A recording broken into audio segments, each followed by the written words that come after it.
Welcome to Breakthrough Blueprint. I'm your host, Anise Merchant.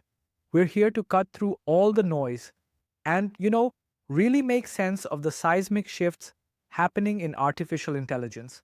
This week, more than any other I can remember, the most important story in AI. It isn't about a breakthrough in code. It's not about a new chip etched in silicon. It's a human story. It's a story about the life and the tragic, entirely preventable death of a 76-year-old man, a stroke survivor. His name was Bue Wongbandue. He died last month after a fatal fall in a New Jersey parking lot, alone, in the dark. He was rushing to catch a train to meet a woman he'd connected with on Facebook, a woman who had flirted with him, shown him affection, but she wasn't a woman. He was trying to meet Big Sis Billy, a Meta AI chatbot. He was lured to his death by an algorithm. And this isn't just some heartbreaking anecdote. It's the ghost in Meta's machine, a stark symbol of a company in crisis. And it gets worse. At almost the exact same time this story broke, a bombshell investigation from Reuters just tore the lid off Meta's own internal safety policies. The documents, their so-called Gen AI content risk standards, revealed the company had explicit rules permitting its AI chatbots to engage in romantic and even sensual conversations with children. Just let that sink in for a moment.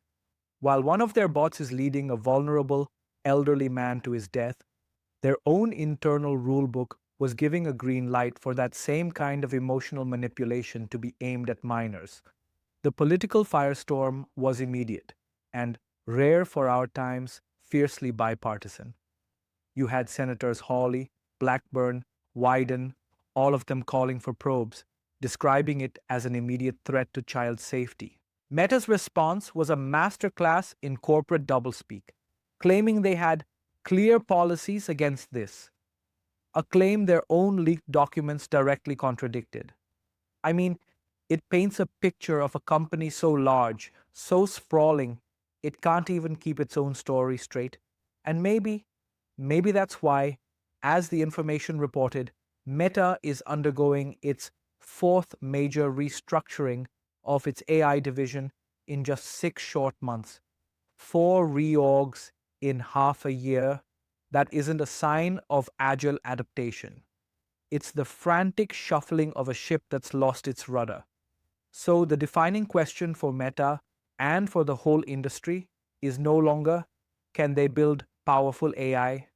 The real question is, can they or anyone truly control it?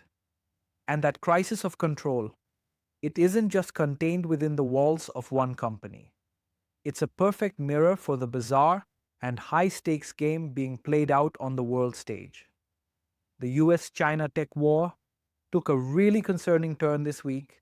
The White House confirmed a deal for NVIDIA to sell its less powerful H20 AI chips to China. But here's the catch that makes this so strange. The US government takes a 15% cut of the revenue. It feels less like coherent statecraft and more like, I don't know, a protection racket. And if that wasn't strange enough, another Reuters report revealed US authorities are secretly embedding location trackers in some of these chip shipments to stop them from being diverted to the Chinese military. Think about the conflicting logic there. The official US policy is now to sell restricted technology, take a cut of the profit, and simultaneously play a spy game to track the shipment, because we don't trust the buyer not to misuse it. It's a breathtakingly audacious and deeply conflicted high-wire act, and it has a lot of people in Washington sounding the alarm. While governments play this game of geopolitical chess, the market is playing a round of high-stakes poker with just astronomical sums.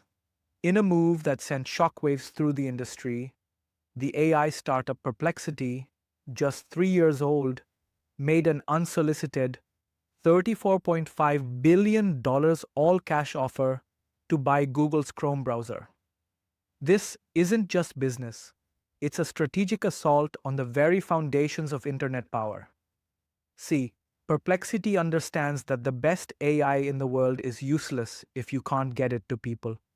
Chrome is the internet's front door, and they tried to buy the whole building. This frenzy is fueled by an explosion of capital.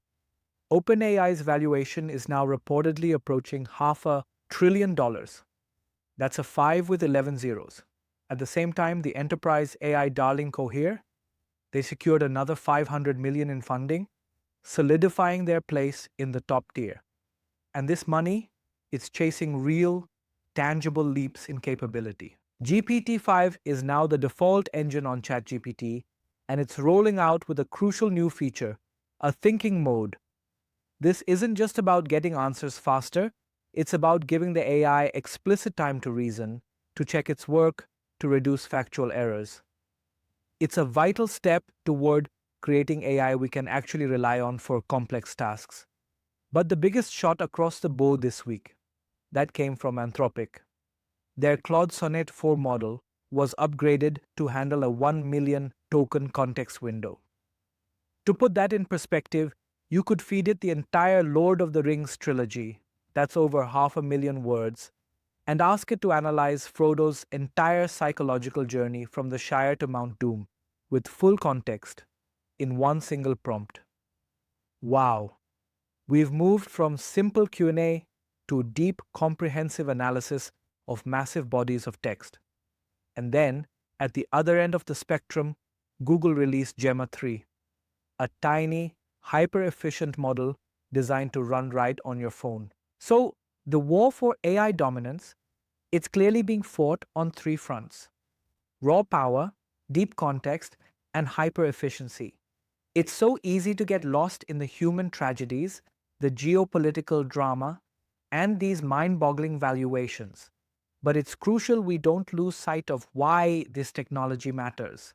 Away from the headlines, AI is quietly achieving some incredible things. MIT researchers just used generative AI to design entirely new classes of antibiotics that are effective in mice, a powerful new weapon in the global war against drug-resistant superbugs. In South Korea, AI is now generating daily wildfire risk forecasts to enhance public safety. In medicine, AI tools are proving highly accurate as second readers for breast cancer screenings, helping doctors catch what the human eye might miss. And there are signs of sanity, of balance. The state of Illinois just banned AI-powered therapy, drawing a clear and necessary line in the sand. A recognition that some domains are just uniquely human and require a level of empathy and accountability that AI, well, it just can't provide. It's a stark, responsible contrast to Meta's failures in self-regulation. So we end the week on a knife's edge. We have a technology with the power to create new medicines and protect our communities, but it's being developed inside a corporate and geopolitical arena that is just fraught with breathtaking risk, shocking recklessness, and, yeah, undeniable human cost. The blueprint for our AI future is being drawn in real time, but its foundations, they are shaking. Now, here's a question we'd like you to think about. The story of Bue Wongbandue forces us to ask, when an AI causes harm, who is truly at fault? Is it the engineers who wrote the code, the executives who rushed the product to market, the company that set the policies? Or are we facing a new, modern kind of accountability gap, where the system's complexity is so vast that victims are left with no one to blame but the ghost in the machine?